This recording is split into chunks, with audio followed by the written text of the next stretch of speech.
waxaa ka daran wax yar waxaad ila daawataan videoga ilaaha idinku dhaarshay maanta inta baxay isbitaalka aad tagay aad qof Soomaali oo dhibaataysan raba inay dhiig u shubo hadii $29 oo baaritaan ay liigu xijiyay ka waran. Assalaamu alaykum warahmatullahi wabarakatuh dhammaan waa idin salaamaya ummadda islaamka ee ku xiran janaalkayga waa maskiinkii waayeelka ahaa Sultan Saafi on the beat. waxaan halkan tacsiya ka dirayaa dhammaan bulshooyinka Soomaaliyeed oo qaraxii shalay kaga geeriyootay ummad badan ilaahay ha u naxariisto. midda kale waxaan rabaa inaan fariin u diro dadka raba inay beenta noo sheegaan ee dhahaan xamal dhaxal umay helin xamar dhaxal umay helin marabto adaa dhalinyaro ah adaa 20 jira haddii aad wax u qaban karin iskaga aamo. adduunka ma jirto meel horta wadamada adduunka inta ugu badan wax way ka dhacaan markay wax ka dhacaan sida annaga aan u soo bumbuunino ummadda niyadda aga sii dilno ma jirto warbaahin saas sameeysa. nin walbana bariiskiisu raadinaya ma fahanteen bariiskiisu nin walba raadinaya oo wuxuu rabaa intaas alyoomkaas uu ku helaayo runta isku sheegno xamal dhaxal uma helin iyo xamar saam ma aha xasaabta xagga way ka weyn tahay. haddaad wax u tari karto wax tar haddaadan wax tari karinna ka aamusno ummadda xumaanta ha sii faafinin dhibaatooyinka ha sii faafin sababtoo ah cidda aad tusaysid oo aad rabto inaad tusto horta waa ayo oo inay wax ka qabato aad sugaysid cidda aad rabto inay wax ka qabato aad sugaysid waa dawladeeni ugu yaraan waa dawladeeni sax dawladeeni haafaab lagu tuhmayaa inay yihiin maxallahaye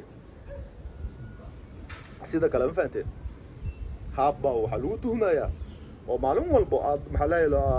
la sheegaa waa sida kale qaybtaas ay ka soo jeedaano qaybtaan ay jiraan ma fahanteen. marka waxaa idin oran lahaa dhibaatadan ma istaagayso ilaa waxyaabo badan oo naga qaldan la iska soco. aniga noloshayda maanta ka hor wallaahi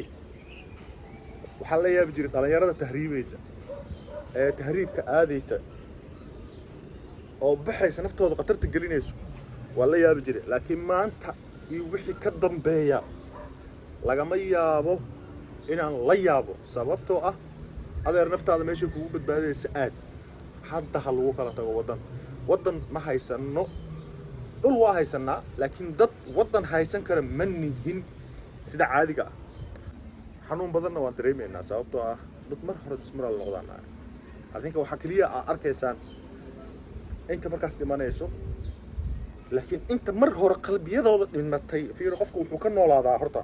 nolosha dadka aniga u aqaan ma fahansan laakiin aniga sida uu garanayo aqligayga iyo sidoo uu siinayo aniga nolosha waxaan u aqaan inaan qalbiga ka dhisanahay qalbiyan inaan u dhisanahay inay nafta igu jirto kalima nafta haday igu jirto tan waa idman tahay xilliga la qaadayo waa liiga qaadaa bila shaki cid ma hoos fadhiisanayo in liiga qaadayo waxaan hubaa kaliya nolosheeda wax kaliya ah oo inaan dhimanayo ma hubo inaan billionaire noqonayo ma hubo inaan wax kale noqonayo ma hubo inaan maxallahay wax kale ku dhimanayo laakiin wax kaliya oo aan yaqiinsanahay oo aan hubo waliba aan u dhaaran karo waa halka shay aan u dhaaran karo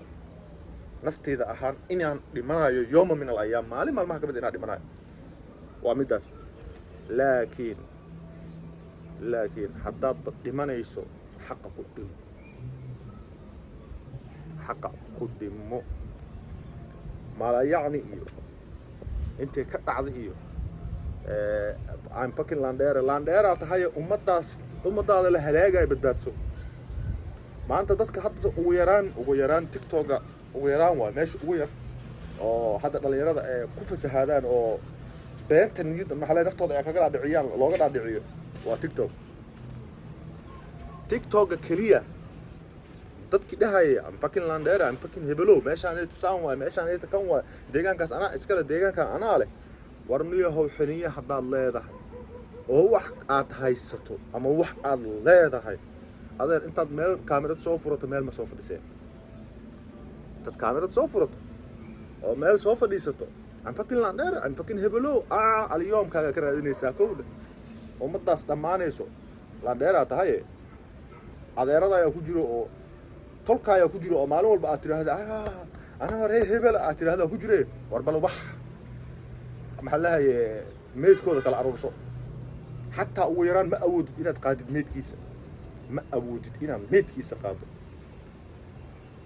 haddaadan awoodid inaad meedkiisa qaado laandheernimadaa sheeganaysa maxay tahay yaa rabbanaa wallaahi bilaahi tallaahi waa la dhiban yahay nin walbo tiisaa qoorta ugu jirto kolley aniga dhalinyarada tahriibtay hore u tahriibtayna tahriibteen oo tahriib wuxuu yahay aragteen idinkana meesha aan iga sugayn inaad wax fiican soo kordhisaan oo aad si wanaagsan u dhaqantaan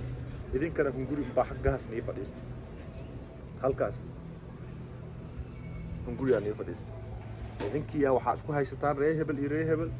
markaad meel wada joogtaanna waa wada shaaxaysaan qurbaa wada baxle la wada joogaa waa la is wada ogyahay markaa meel wada imaataanna waa wada kafayga iyo shaaxa iyo waa wada cabtaan markaa tiktok soo gashaanna ummadda inta maxaa leeyahay hartay oo nadiifka ahayd maxaa leeyahay qulubta ka dishaan ra'yi salaamaya asxaabay banaanka rabaa inaa aado kaleeto waxaa jiro waxyaabo badan oo indhaha laga qabsan karin oo waddanka ka jiro dhalinyarada waddanka joogto waxay inta badan hadda soo gudbinayaan ay sheegayaan dhibaatada dhacday horta inta ku dhimatay sabr iyo iimaan Allah naga wada siiyo waayo waa dad naga wada baxay oo aniga maxaa leeyahay ma aqaan kala sooco Soomaalida xoogaho waxay jeceshahay hebel aad dhintay iyo hebel aad dhintay markii la dhaho hebel aanu ixiga iyo hebelna maxaa leeyahay aqoon naga dhaxays inay dhahaan laakiin aniga qof walba Soomaali oo maanta meesha ku dhintay waa walaalkay hooyo walba ku dhimatana waa hooyaday aabo walba ku dhintana waa aabahay laakiin taas waxaa ka daran wax yar waxaad ila daawataan videogan ilaaha idinku dhaarshay maanta inta baxay isbitaalka aad tagay aad qof Soomaali oo dhibaataysan raba inay dhiig u shubo hadii $29 oo baaritaan ay liigu xijiyay ka waran war aniga qofka aa caawino ilaahay dartiisa uu caawino qof Soomaalinimo uu caawinoya ma ahan aniga dhiig ma u baahni arag aniga ma ahan dhiig ina gadano dhiigayga sadaqaysanoya markaas isbitaalada bareefadka loo leeyahay waxay kugu xijeenayaan $29 oo baaritaan inaad dhiibtid war ilaaha idinku dhaarshay dawlad meeshayaan qabnaa waddan meeshayaan ku noolnahay war waa baaba'anay ma noolin qofkaas aad wada daawanaysaan waa walaalkeen Cali Kay dhammaanteen waa wada naqaanaa waxa uu ka hadlayana uu sheegayana wax insaannimada iska daa diinteena islaamka ah xagga noo dhig maanta wax insaanka qofka bini'aadanka ah nool oo nolosha caadi ah ku nool oo qof caadi ah hadii qof caadi ah dadka waa kala nooc hadda way bateen dadka way bateen horta marka uu dhahayo dadka way bateen ma aha in dadka marka hore yaraayeen maya macnaha dadnimo qofnimo aa dhowr nooc leh hadda Cali Kay wuxuu leeyahay waxaan rabnay anagoo dhalinyaro ah inaan u shubno dhiig ummadii masaakiinta ahayd oo walaalaheen ahayd dhibaatada ka soo gaartay laakiin ayaga dib waxa loo weydiiyay in ay bixiyaan lacag qad cad maxaa leeyahay cadadeeduna oo inta aad ka maqasheen asaga afkiisa uu ka sheegay ee tahay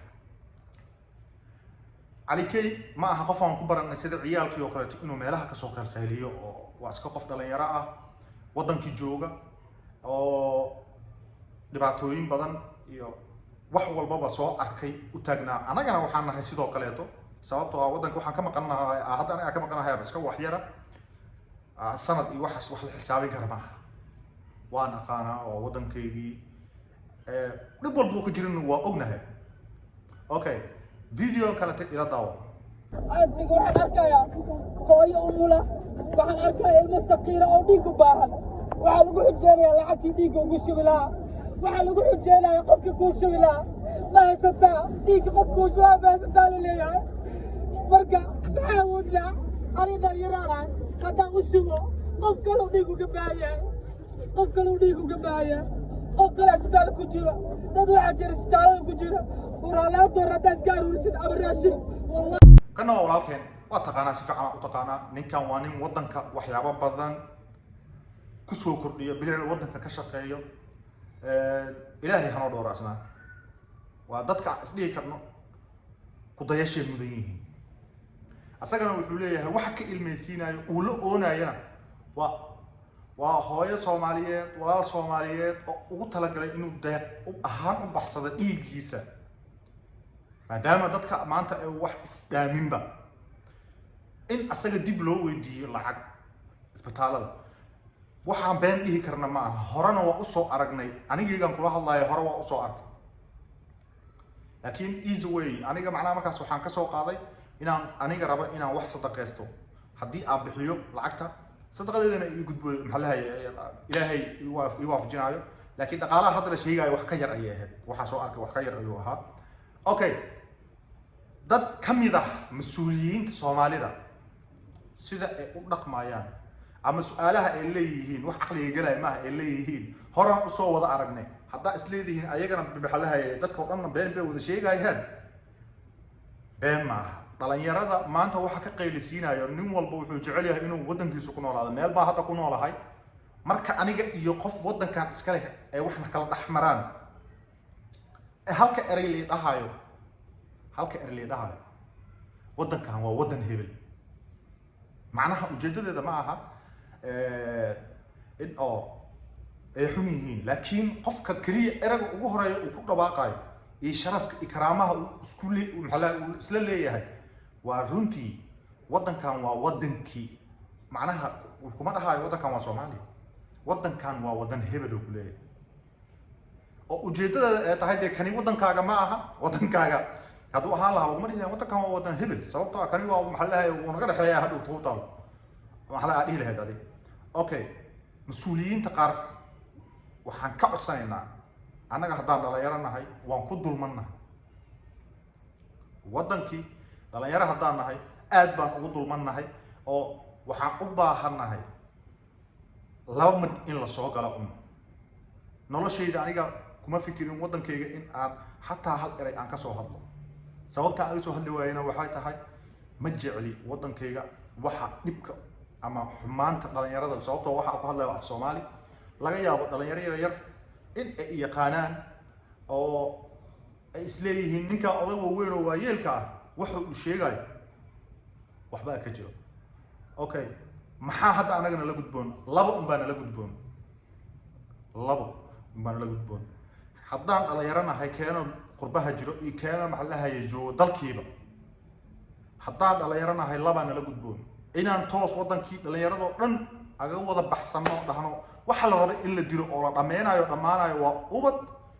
iyo hooyo iyo dhalinyaro bis sababtoo ah